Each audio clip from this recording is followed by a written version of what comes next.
తెగుళ్ళు భూమి మీద కుమ్మరిస్తూ ఉంటే పరలోకంలో ఆ యొక్క ఎగురుచున్న పక్షిరాజు అయ్యో అయ్యో అయ్యో అని అరుస్తూ ఉంటే 3 ప్రపంచ యుద్ధాలు భూమి మీద జరుగుతూ ఉంటే 7 బూరలు 7 దూతలు ఊదుతూ ఉంటే హల్లెలూయా దేవుని నాకు మహిమ కలుగును గాక.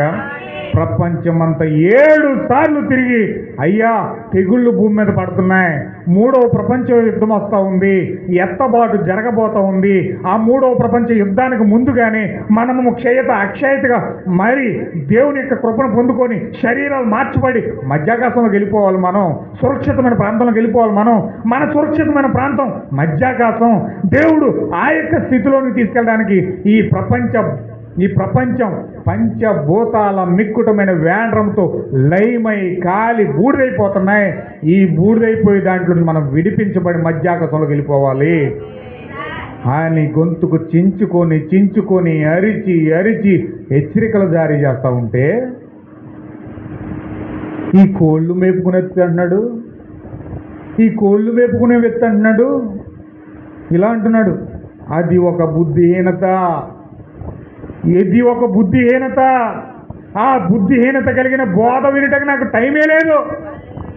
నేను కోళ్ళు పెంచుతున్నాను, కోళ్ళు పెంచే బిజీలో చాలా బిజీగా ఉన్నాను. నాకు అటువంటి సమయమే లేదు.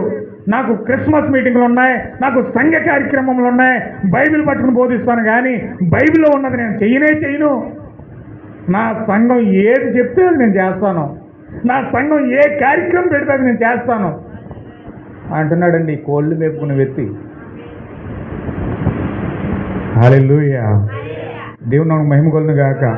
నీ బోధ వినడానికి నాకు టైం లేదయ్యా, వెళ్ళిపో, లేకపోతే నేనేం చేస్తాను నాకే తెలియదు. ఇక్కడ నా దగ్గర నుంచి వెళ్ళిపోవదలకే. ఈ బోధ నాకు వద్దు, ఈ వాక్యం నాకు వద్దు అని చెప్పి త్రోసివేయడానికి ఈ కోళ్ళు మేపుకునే వ్యక్తి ఇష్టపడతా ఉన్నాడు.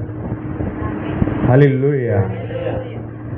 ఆ యొక్క వ్యక్తి అంటున్నాడు, ఆ ఏలి ఆత్మ కలిగిన వ్యక్తి అంటున్నాడు, ప్రాధేయపడుతున్నాడు, మొరపెడుతున్నాడు, బ్రతిమాలుకుంటున్నాడు, ఇట్లా పలుకుతున్నాడు. దేవుని నామములో, యేసుక్రీస్తు నామములో నీకు ఆజ్ఞాపిస్తూ ఉన్నాను, నువ్వు అందులోకి బయటికి రా. నువ్వు అందులోకి బయటికి రాకపోతే కాలిపోతావు. ఆ బబులోని వచ్చి బయటికి రా. క్రిస్మస్లు చేసుకోవడం కాదు, లెంటులు చేసుకోవడం కాదు, భస్మపు ద్వారాలు చేసుకోవడం కాదు, అవన్నీ బైబిల్ పండుగలు కాదు, అన్యాచారాలు అవన్నీ కూడా దేవుని పండుగలు కాదు. అవన్నీ కూడా అందులో నుంచి బయటికి రావయ్యా. దేవుని నామంలో ఆజ్ఞాపిస్తా ఉన్నాను నీకు, అందులో నుంచి బయటికి రా.